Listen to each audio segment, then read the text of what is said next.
business, didn't I? Mm-hmm. Did I tell you how I got into business? No. Okay. I got into business. I want the audience to hear that, Joe. Okay, you taping? Yeah, so Yeah, because people don't really know what they are going through until you're gonna tell them. You're gonna give them the answer now. Here's how I got into the business. Okay, I was obviously doing conventional real estate. I was running apartment houses, developing ground, building houses, so forth and so on. So that's what I was trained in. Mm-hmm. And this guy kept sending me in back then we didn't have the internet, so he used to send out pamphlets on how to take over properties, right? And I would get these pamphlets every month. He sent them without doubt. It was a thick little pamphlet, and in there he was saying, "Well, don't worry about it. The homeowner will give you their house with equity in it." Now, I'm coming from traditional real estate, and I figure this guy is out of his mind. He's completely crazy. And eventually, I started getting a little angry, and I said, well, here's what I'm going to do. This guy's obviously a thief, so I am going to buy his program, and I'm going to do everything he says, and then when it doesn't work, I'm going to report him to the Attorney General, and, let them go put him out of business. That was my theory, okay? Because I was getting annoyed at this point. So I did. I bought it. I spent 30 days learning it. It was completely opposite of everything I had learned for 25 years. So I had to relearn everything, okay? Because you didn't do anything like you did in traditional real estate. And then I went out and I put, back in those days, we had to use newspapers. We didn't have the internet. I put, I buy houses in the newspaper. Like a week or two later, I get a call. I go to this lady's house in Booth Haven. Booth Haven, right. And it's a nice little 3-bedroom colonial home, pretty nice shape, everything. I put the deal together, didn't know what I was doing. I was just kind of mimicking what I had learned in the guy's course. Yeah. And 31 days after I got involved, I had a check for $10,000 in my hand. Wow, back in the day, 10,000 was kind of like $100,000 today, right? That was a lot of money. So back then, right? Yeah. So all of a sudden the light bulb went off. I said, well, this guy ain't crazy. You know what I mean? Yeah, you couldn't sue him, right? This actually works. And that's how I got into the business. I was going to try and have the guy locked up. And instead I became, one of his students. And it was just amazing how how it worked out. You're going to want to go straight, get in that lane there. Left? Yeah, get in the left lane, go straight.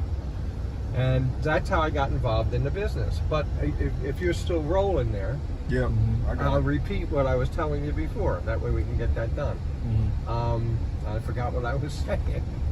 Oh no, Joe, I remember you said that because at the time you and your father borrowed just that neighborhood alone, 1,500 homes was like $600 million in bank loans, and you witnessed when the market turned down. You witnessed so many multimillionaires went bankrupt, right?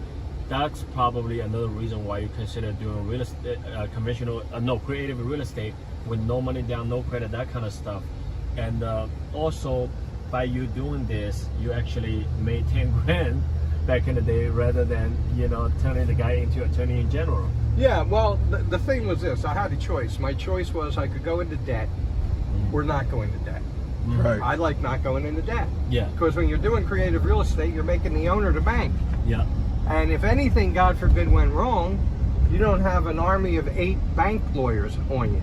You got one homeowner, maybe with a lawyer, that you can deal with. That you can be reasonable. And I've had that happen over the 26 years that I've been in creative real estate.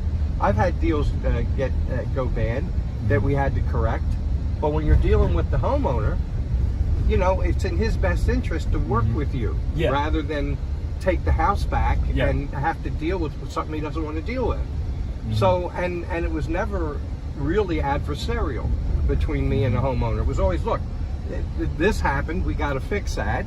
So why don't we do it this way? Right. And it won't cost you any money. I'll take care of it. And he would say, yeah, go ahead, do what you got to do. Yeah. You try that with a bank someday, okay? No, good luck. Yeah, good luck. So my whole theory was I didn't want to be in debt, and people coming into real estate, there's no need to go in debt. You just don't have to do that, okay? Yeah, I'm the witness. Marvin's the witness because Marvin, remember we did about 7 or 8 subject to deals Right. So what that means is the seller basically deed the house over to me and Marvin and saying, hey, look, you know, I don't care, you know, the house has $50,000-$100,000 equity. You can have all that. As long as you pay my monthly mortgage on time so that I don't ruin my credit. Right. And Joe, guess what? These houses produce $500, $800, even over $1,000 monthly cash flow where I don't even have to work for it. Yeah, that's what I'm saying. That's the whole thing. But you know, I have no risk. That's what I'm saying. You make I'm using your mortgage. You make the homeowner the bank, and then you don't have to worry about anything. And as long as you don't lie and do something you ain't supposed to do, everything works out. The guys in this business, you know, you go on the internet and you hear all these horror stories. Okay, oh, this and that, and the guy did this. Well, that's nonsense. The investor's the guy that screwed it up. Right. Okay. So you know, look, you've heard me say this before. Real estate always works. Period. End of statement. Yeah. As long as you have to have a roof over your head, real estate will always work. The people that screw it up are the damn investors. Yep. And they don't do their due diligence. They lie. They try and cheat somebody, and the next thing you know, you got a big problem. Yep. You know. Absolutely. And Joe, believe it or not, because you were asking me earlier, you say, hey Wallace, how come you're not driving your Mercedes, this and that? I told you I have a few cars, right? And you know, I said it in my previous videos, you know, with cars, you know, whether it's like $1,000 a month, $5,000 a month car payment or whatever, I don't care. Why? Because I took over all these properties. I have all these cash flow where the tenants are paying these car payments. Let's say this car is like $1,800 a month, and I last checked a couple of days ago, this car is now worth like $150,000, right? But I don't care. Why? Because the tenants are paying this car for me. Yeah, Just right. like the gas. I don't care the gas is expensive because the tenant is paying that for me. That's why, you know, with creative real estate, we can accomplish the same goal that conventional real estate will accomplish, putting 20% down, get a loan from the bank. We put nothing down and we cash flow $1,000 a month That's for the whole property point. we take over. I'm with you 100%, Right? man. That's Yeah. why you said it. You said when you go to a restaurant, you don't care, you don't look at the price. Why? Because other people are paying your bills. Yeah. That's the beauty of creative real estate. Not only you make same amount of money, maybe more from the conventional real estate, and you don't use credit, you don't use your money. That's You will exactly never right. be in risk. You're exactly right. Look, there's the thing, you know, what I see is that you can go one or two ways. You can you know, try and not spend money, okay? Or if you want stuff, go earn money and buy what you want. Yep. Now, there's a lot of side hustles out there these days. Real estate is, I mean, like, It's the lazy man's job, right? well, I don't know if it's a People don't lazy wanna man do- job, but it's certainly, you know, more millionaires have been created through real estate than, you know, anything else. More than 90%, Joe. And there's three things that always work in this world. Okay, food, shelter, and clothing. It's as simple as that. You can't Facts. walk around naked, Facts. and you gotta eat or you'll die, Facts. and you gotta have a roof over your head. Facts. So real estate always works. It's us that screw it up. Yeah. Okay. Yeah. Not real estate. So people would just do. You know, it's like I have students that, you know, I tell them, you always got to tell the truth, right? Full disclosure. Don't ever try and con anybody. And I have them call me back. You know, the guy thinks I'm buying the house. What should I do? I said, well, do you tell him you were buying the house? He said, well, more or less. He said, well, you better get back on the damn phone and come clean. Yeah. Because you ain't buying the house. No. You're going to sell the contract to somebody else. Yep. And you need to tell the homeowner that right from the beginning. Yep. They don't care as long as they get out from under their mess. Yep. They don't care what you do. Okay? And you're doing them a service. You're doing a service for the seller, you're doing a service for the buyer, and you're doing a service for yourself. It's a win-win in three different directions. Yes. Well, look, if you lie, you got to remember what you say, because they're going to catch you. There's no way not to catch you. Okay. So, you know, that's the only rule you got to follow in this business. Be upfront and full disclosure, and then you're fine. You don't have any problems. Yeah, that's why, you know, some of the people, you know, in the beginning I was wondering, I was at Marvin, I said, that's not how you conduct business. How come you don't get back to people? And then once Marvin told me, you know, these people were dishonest, didn't have integrity, now I was like, you know what, I don't blame you, I do the same. When people lie to me, I just cut them off. Well, you have to, because, you know, if they lie to you once, they'll lie to you twice. Yeah, You know? So, you just have to be upfront right from the beginning. And if you are, you'll be fine. Yep. Now, if my memory's right, this should be. No, keep going. Keep going. Next light. Oh, we gotta go down. So Joe, in this small area right here, like how much you and your father built over the years? Like Well, I'm how going to many show you units? 500 houses in 1 minute. Wow. Right down here. That's crazy. Right down a little further. How, It's been a while since I drove through these jobs. so how were you and your father timing the market? Because I understand real estate has markets where it goes up and down, You right? can, turn. No, keep going. This is the very end of it, I think. Okay. Go down a little further. Turn in here. Right? Yeah. No, left. I'm sorry. Okay. Yeah, Joe. No Yeah, problem. this is Colonial Yeah, Avenue. so- okay. yeah, so- this is called Colonial Park. Okay. And this was built before Lawrence Park. I was still a kid. I remember coming to the jobs, but I was still a kid. And there's 500 of these in here. These are little colonial homes. And with regard to your asking about the market, this was after the Second World War. So all the way through the 50s, you had guys coming back from Europe. They were, having families. The market was incredible.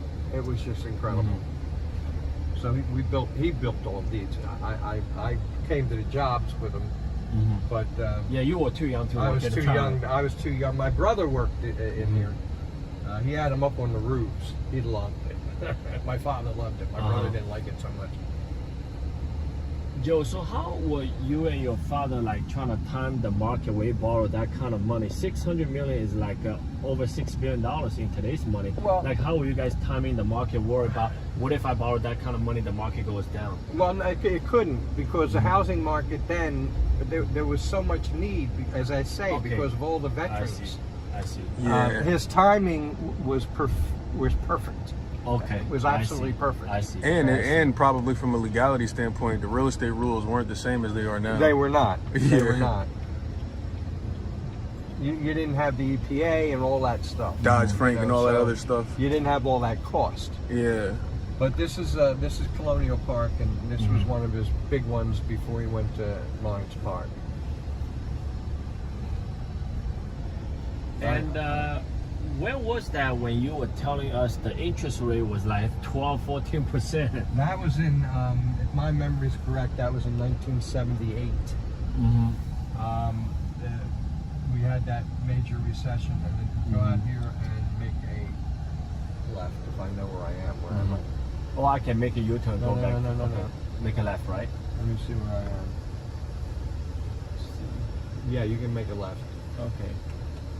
Yeah. Oh no, wait a minute. Where am I? I could go back to where we went in. No, that's okay. Make a left, Okay. and then we'll make a right up there.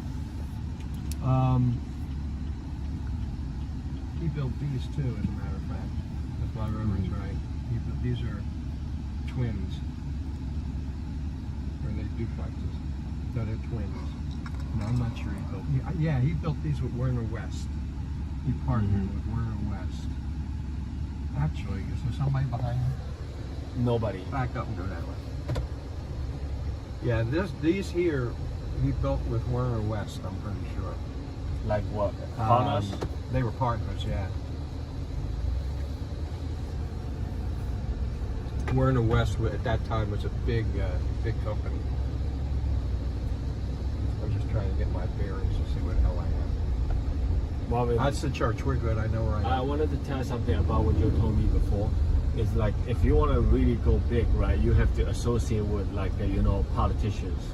That's how it is in China too, probably Yeah. worldwide. When I lived at 1124 Indian Creek Road, that big house, when my mother and him would throw parties, we used to have the cops would be there because there was so much money, Wow. fur coats and diamond rings and all kind of shit. And you can go straight. Straight? No, go this way. Left? Yeah.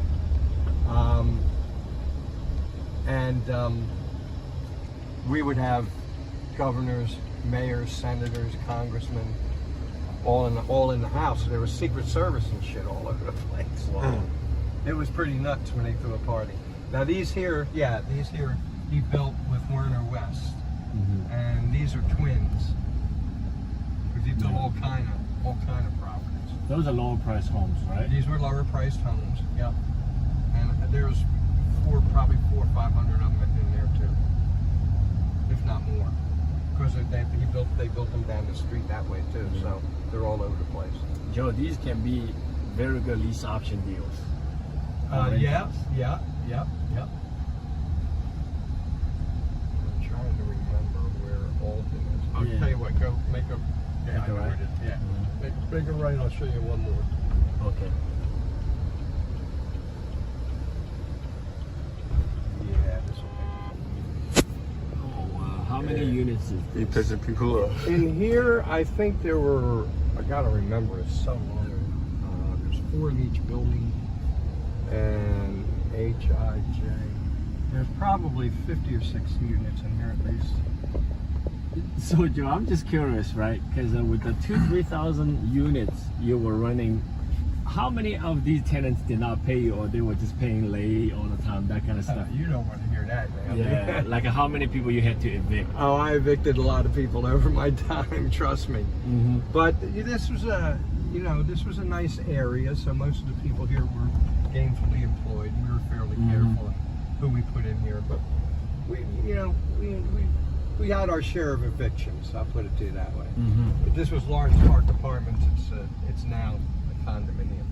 Yeah, I just want the audience to hear about, what would the eviction rate percentage-wise, like out of every 100 tenants, how many you have to let them go, that kind of stuff.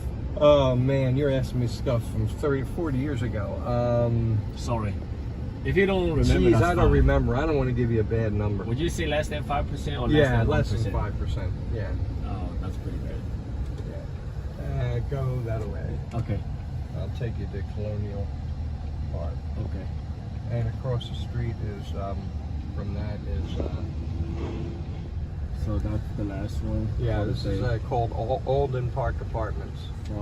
For our audience. Are they rentals now? No, they were sold off as duplexes. So you and your father just sold them as duplex? Yeah, everything got sold Okay. off. Well, that's also a lot of units here. Yeah, there's 105, I think, if my memory's right. So these are for investors. Most of buyers Both here. investors. I think there was a lot of people that lived here that were renting that bought them. So you'd buy them and you'd live downstairs and rent the upstairs or whatever the case might be. So, are we gonna wrap up this video for our audience now? Yeah, That's it for the day. That's So it for Joe, the day. last thing Wanna here. go that way? I want you to give some closing thoughts, some closing tips for our audience, wherever they are around the world. Closing tips for anybody from all the over the legend. world. Yeah, from the legend, from the master, the greatest in the country. Well, I would say this. First and foremost, I'm going to repeat, real estate always works no matter what. If you're looking for a side hustle or a change of career, this is the place to go. If you're looking for part-time income, you can do this part-time, you can go straight. You can do this part-time, no sweat, okay? If you're looking to do full-time and get out of the cubicle, you can have this happen reasonably fast. It's not a get-rich-quick scheme. You've got to learn what you're doing, and most important of all, you should always have a guide to take you through it. Don't try and figure this stuff out on your own. It's a big waste of time, and you're going to make lots of mistakes, and some of them are going to be very costly. So you need to have a mentor, you need to have a coach. And my advice is that, don't hesitate, go for it. And especially creative real estate, because the risk is almost nothing if you know what you're doing. So I guess my parting words is that don't keep trying to save your money. Why don't you make a lot more and spend some of it? And that's the way I look at it. And you want to go at the light, or is it past the light? Straight. Yeah, go straight. Just keep going straight. Okay. Keep going straight. Like I said, it's been a while. Oh, and this is Brookwood Park back in here. He built this too. Wow. 200-300 homes. But that would be my advice. My advice would be, go after your dreams. It's out there. You can do it. Just have a guide to take you where you need to go. I mean, I did, and I know you did, Wallace. Yeah. So, don't try and go it alone. It's a hard way to go. You can follow this guy internally. Yep. Business is a team sport, right? It is a team sport, and one of the things I learned early on, by the way, for those of you that are listening, is that what you want to do in this and any other business, really, but what you want to do is surround yourself with people that know what they're doing and get the hell out of the way. You run the show and let the people that you let your accountant do what he knows how to do. You let your bricklayer do what he knows how to do. You let your architect know what he knows how to do. Whatever it is that you got to do and get done, find yourself competent people that know how to do it and get out of the way, and they'll get the job done, and you won't go nuts. That's the way, because you can't be a master of everything. It's just not going to happen that way. Yep, absolutely. So just surround yourself with people that know what they're doing, get out of their way, and let them do what they need to do, and you direct them. That's all you got to do. And I know you do it. I mean, you live that. So yeah, that's the best advice I can give anybody. Awesome. Hey Marvin, so now it's my turn to ask you, knowing each other for over 20 years now, Marvin, what are some of your advice, closing thoughts for the audience before we go separate ways? I mean, I don't really have any closing thoughts. I think Joe summed it up perfectly. And I just think there's a lot of valuable content that's been presented through us to everyone throughout this journey, looking at all of these deals and development and land and stuff. So okay, all right, so I'm gonna end this with my favorite thing that I learned from one of my mentors is the pain will be gone once the mission is over, but regrets will last forever. All right, so until next time, take care. Bye-bye. Yep.